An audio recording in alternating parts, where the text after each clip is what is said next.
Hi guys, मैं अवधेश मित्तल स्वागत करता हूं आपका मेरे यूट्यूब चैनल पर जिसका नाम है Mittal techno CC programming classes. So guys, पहला पार्ट जो कि अधूरा रह गया था हम उसको कंटिन्यू करते हैं।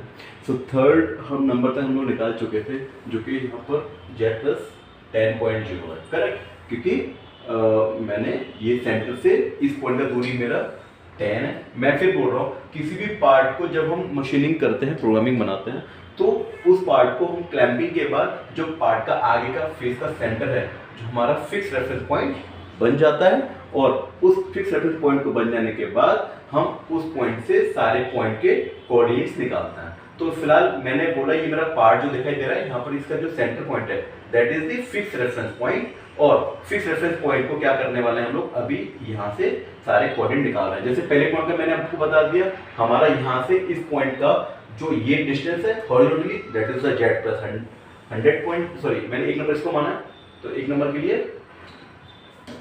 यहाँ पर हमारा x 50.0 है जो यहाँ दिखाई दे रहा है मुझे डायमीटर, एंड जेड 0 है। सेकंड नंबर के लिए इस पॉइंट से मैंने इस पॉइंट की दूरी मैंने 0.5 दी हुई है, तो x माइनस के मैंने आपको बताया हर बार डायमीटर लेना होता है x में, तो ये दूरी रेडियस दी हुई है तो मैंने डबल करके ले लिया। डायरेक्शन नेगेटिव आया हुआ क्योंकि नीचे जा रहा है, और जेड 0.0। लाइक 3 नंबर पे मैंने आपको बताया रैपिडली जाने वाला है, क्योंकि रैपिड कोड यहाँ पर दो टाइप के कोड यूज होने वाले हैं टोटल, G00 और G01। G00 क्या होता है, that is the rapid positioning. Rapid positioning means जहाँ पर टू लोग पार्ट का टकराव नहीं होने वाला हो, वहां पर हम लोग ये कोड यूज करेंगे G00, x की वैल्यू, z की वैल्यू और end of blocks. G01 code कहाँ यूज करने वाले हैं, जहाँ टू लोग पार्ट का टकराव होने वाला हो, जैसे कि आपका लीनियर मोशन, दिस वन इस वाले मोशंस में, इन सभी आठों जो ये मूवमेंट है, इन आठों डायरेक्शंस में हम लोग टूल का पार्ट से टकराव अगर होने वाला हो तो G01 कोड यूज करते हैं। इसका कोड कैसे काम करता है, G01 x की वैल्यू, z की वैल्यू, और एक आता है feed rate. Feed rate means जब टूल का ट्रेवल पर रेवोल्यूशंस, इसको हम फीड रेट बोलते हैं। तो फीड रेट को मैं थोड़ा सा अगले वीडियोस में आपको और क्लियर कर दूंगा। फिलहाल हम ऐसे समझते हैं कि यहाँ पर G01 के साथ हमेशा फीड रेट आता है, ठीक है। तो अभी 3 नंबर का मैंने ऑलरेडी निकाला हुआ है, यहाँ तक हम आगे चलते हैं। तो फोर्थ नंबर का क्या आ जाएगा हमारा, फोर्थ नंबर का आ जाएगा हमारा G00 x प्लस, यहाँ पर ये वैल्यू कितना है 20 में से, ये चैम्फर जब भी होता है तो उसका मतलब हो गया 1 mm ये एंड 1 mm दिस वन, ये जो आपका ये जो डिस्टेंस ये 1 mm दिया हुआ है, सेम यहाँ पर भी 1 mm और 1 mm।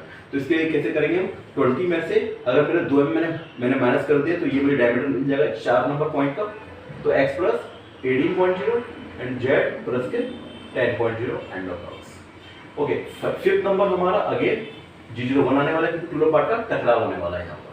सो G01 x की वैल्यू आपका 18 ही है and z 0.0, feet 0.1 end of blocks. तो जो भी स्ट्रेट मोशन होते हैं ना, उसमें हमने फीट को 0.1 कंसीडर कर दिया हुआ, और जहाँ पर टेपरनेस है जैसे जिसमें आपको लोड आने वाला है, तो उस केस में हमने 0.05 कंसीडर किया हुआ है। ये वैरी होता है, ये मैं आपको आगे बताऊंगा। इसमें मटेरियल का प्रॉपर्टीज, हार्डनेस कितना है, इसके बेस पे हम लोग फीट डिसाइड करते हैं। तो फिलहाल हम आगे चलते हैं। तो यहाँ पर आपका ये जो फिफ्थ नंबर है, सिक्स नंबर क्या आ जाएगा, G01 x की वैल्यू प्लस 20.0, क्योंकि यहाँ पर डायमीटर दिया हुआ 6 नंबर के लिए 20 एंड z कितना दिया हुआ, सेंटर ये दूरी 1, सो z माइनस के 1 एंड फीट 0.05, क्यों, फिर थोड़ा टेपर में जाने वाला है इसलिए लोड आएगा इसीलिए। 7 नंबर अगेन स्ट्रेट हो जाएगा, G01 x की वैल्यू कितना 20.0 एंड z माइनस के 20.0, क्योंकि देखो 7 नंबर की डायमीटर दिया हुआ है एंड लेंथ भी दी हुई है 20, दोनों मैंने ले लिया। एंड फीट को थोड़ा स्ट्रेट रखता है क्योंकि स्ट्रेट टू मूवमेंट है तो लोड कम आएगा, इसलिए मैंने फीट को थोड़ा सा ज़्यादा रखा। टेपर 8 नंबर अगेन टेपर में है, तो फीट रेट कम रहेगी इसमें।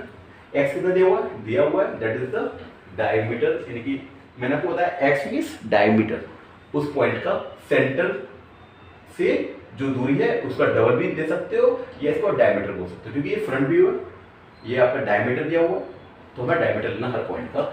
और जेड आगे वाले फिर से जो दूरी दी हुई है, तो आज मतलब कितना 50 दिया हुआ है 50.0 एंड फीट 0. इसको हम क्या करेंगे, थोड़ा सा कम लेंगे क्योंकि टेपर है।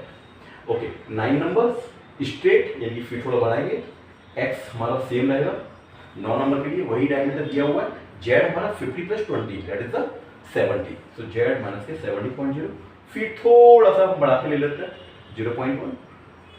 मैंने फीड ना दो चीज़ों में ही आपको कैटेगराइज किया हुआ है, एक 0.1 और 0.05। जहाँ पर भी प्रॉब्लम्स क्या ना, ये मुझे नहीं पता मैं किस, ये मेरा जो रॉ मटेरियल है क्या हम किसके ऊपर अप्लाई करने वाले हैं। जैसे एल्युमिनियम बहुत सॉफ्ट रहता है तो एल्युमिनियम हम फीड 0.2 भी ले लेंगे, 0.25 तो भी चलेगा आराम से।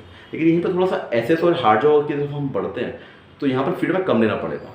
तो इसके रिगार्डिंग तो इसमें आगे हम इसको अपने पार्ट के अकॉर्डिंग हम चेंज भी कर सकते हैं। अगर हमें फीड रेट अगर बढ़ाएंगे तो ऑब्वियस सी बात है कि साइकिल टाइम कम आएगा हमें, तो साइकिल टाइम को कम करने के लिए फीड रेट बढ़ा सकते हैं हम लोग। लेकिन इसके लिए आपको थोड़ा सा स्टडीज़ भी करना पड़ेगा, मटेरियल का ग्रेड क्या है या फिर इंसर्ट जो आप इसके ऊपर अप्लाई करने वाले हो वो उसका क्या फीड रेट हम लोग ले सकते हैं, ये सारी चीज़ें। तो 10 नंबर तो फिलहाल हमने बेसिक्स दो पैरामीटर माना हुआ फीड को 0.1 एंड 0.05। जहाँ पर भी स्ट्रेट मोशन से हमने 0.1 ले लिया और ये जहाँ पर टेपर या जहाँ लोड आ सकता है टूल को वहाँ पर 0.05 ले सकता है। तो इन दो पैरामीटर लेके आप कोई भी पार्ट बनाइए, ये सबसे छोटे लीस्ट पैरामीटर है जहाँ पर कुछ भी आपको दिक्कत नहीं होगी, आपका जॉब श्योरली बन जाएगा। ये 0 x प्लस 70.0, जैसे देखो 10 नंबर का कैसे आएगा, डायमीटर दिया हुआ एंड लेंथ आपका अगेन z माइनस के 70.0। ये इस फेस से 10 नंबर का z 70 दिया हुआ है एंड x आपको 70 दिया हुआ है, डायमीटर फीड 0.1 ले लेंगे क्योंकि ये भी स्ट्रेट मोशन है। याद रखना जिस पॉइंट का भी आप फीड ले रहे हो, जिस पॉइंट का भी आप लाइन लिख रहे हो, ये प्रोग्रामिंग लाइन या कोडिंग लाइन, हमेशा याद रखना टूल उसके पिछले पॉइंट से उस पॉइंट पर आता है, तो ये आपको सोचना है। 11 नंबर कैसा है, G00, क्योंकि अब ये हवा में निकल गया, टूल का पार्टनर कोई टकराव नहीं है तो रैपिडली यूज कर सकते हैं। G00 कोड क्या होता है हमेशा रैपिड पोजिशनिंग, यानी जहाँ पर टूल ऑफ पार्ट का भिड़ंत या टकराव नहीं होने वाला वहाँ पर हम ये कोड यूज कर सकते हैं। तो x कितना आ जाएगा, अब देखो यहाँ पर क्या है, ये 70 है, 10 ऊपर गया तो ये 10 नीचे भी जाएगा, यानी कि हमें ये डायमीटर लेना है। या फिर ऐसे आप समझ सकते हो कि सेंटर से दूरी कितना 35, 70 दिया हुआ 35 प्लस 10 45, सेंटर से दूरी 45, इसका डबल लिया तो 90। हमेशा हमको डायमीटर ही लेना है, या आप सेंटर से जो दूरी वो क्या बन गया, रेडियस बन गया, उसका डबल डायमीटर ही होता है, आप ऐसे भी समझ सकते हैं। एंड z माइनस के 70.0 end of loss. And the last one 12 number क्या आएगा, इसको भी हम रैपिड, क्योंकि 12 नंबर के रूल कहाँ से आएगा, पिछले पॉइंट से, तो पिछले पॉइंट से 11 नंबर से आएगा हवा में, नो टकराव, तो यहाँ पर x प्लस 90 रहेगा सेम, क्योंकि ये जो डिस्टेंस है वही डिस्टेंस इसका रखा है हमने, एंड z प्लस यहाँ से लेंगे, टूल पिछले पॉइंट से आएगा लेकिन सारे कोऑर्डिनेट हम लोग पार्ट के फ्रंट फेस से ही कंसीडर करते हैं, तो यहाँ से ये z प्लस के 10.0 लिए। आई होप आपको मेरा वीडियो पसंद आया होगा, अगर आपको अच्छा लगे तो प्लीज़ चैनल को लाइक एंड सब्सक्राइब जरूर कीजिए। Thank you.